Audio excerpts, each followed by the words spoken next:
One of the problems with recruiting for investment banking is not the knowledge or skills you acquire, but the access to talk with real investment bankers to put your best foot forward. Our sponsor, WSO Academy, can provide those connections with 60 head mentors who are finance professionals at top firms like Goldman, Centerview, and JP Morgan. Imagine being able to get on the phone within 24 hours with one of the Academy's 1,300 mentors right before a critical interview. Get on the waitlist for WSO Academy today by clicking the link in the show notes or by visiting wallstreetoasis.com/academy.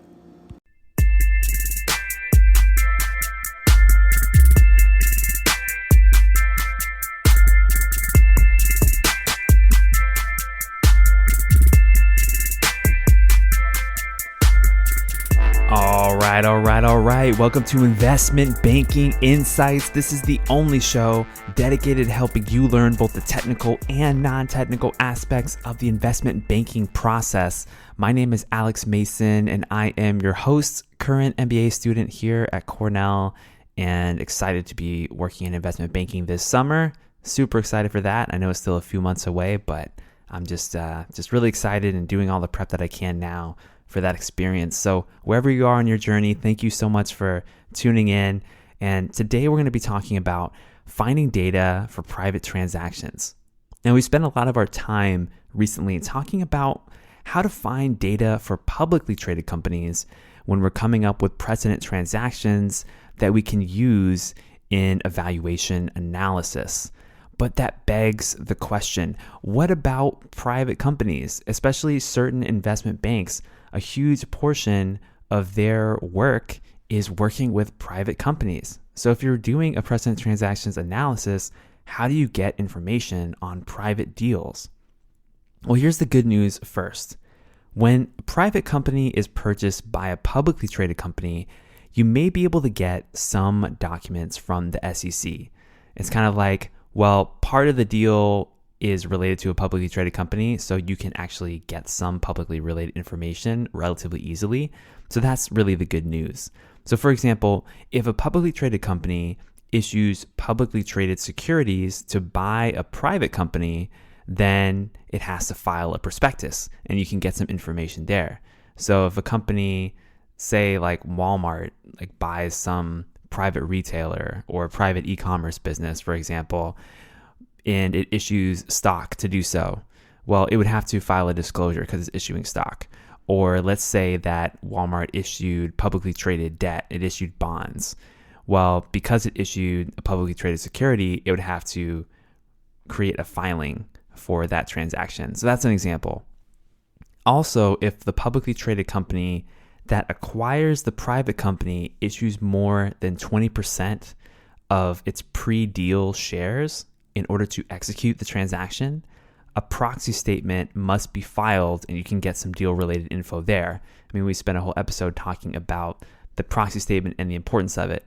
And frankly, I think the proxy statement, if you can find one, is one of the best sources of information that I've seen so far, just because you can just get a ton of information from there, just from that one document.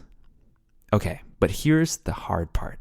The hard part is when there's a private acquirer buying a private target company, and there just aren't any SEC required disclosures around this, which kind of makes sense because these are privately held businesses. If you opened up a pizza store and you acquired another pizza store that was privately held down the street from you, like you wouldn't want to have to file any sort of publicly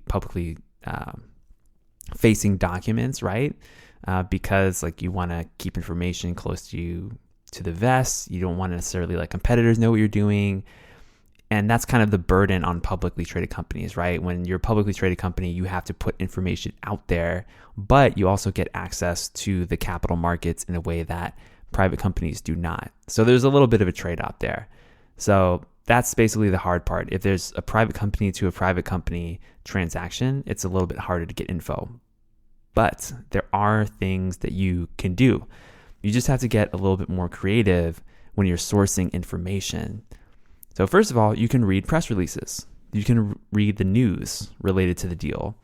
Often, especially if it's a big company or a very impactful private transaction, there will be news coverage for that deal. And so you can get some information there, sourcing info basically from journalists.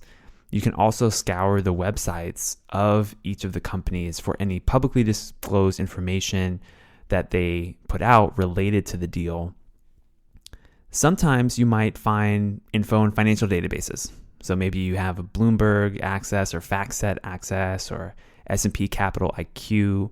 But from my personal experience, I haven't seen a ton of information so far, on privately traded transactions, on private transactions, just because the information is just a lot smaller in terms of what has to be disclosed. So think about where these databases are getting their information from.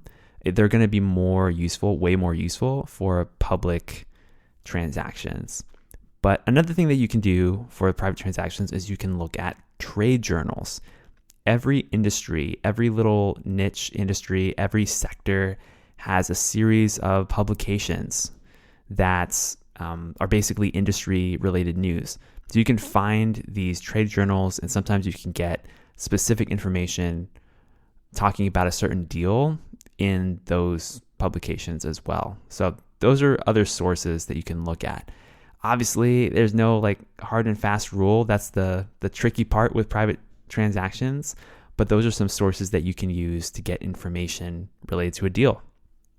Okay, that's what we got today here on Investment Banking Insights. And you know what we're all about here. Just living life. Just learn about investment banking, doing our thing each and every day, getting better and better, getting more knowledge and applying it as best we can for our careers. Okay, that's it for today's episode. I'll see you next time.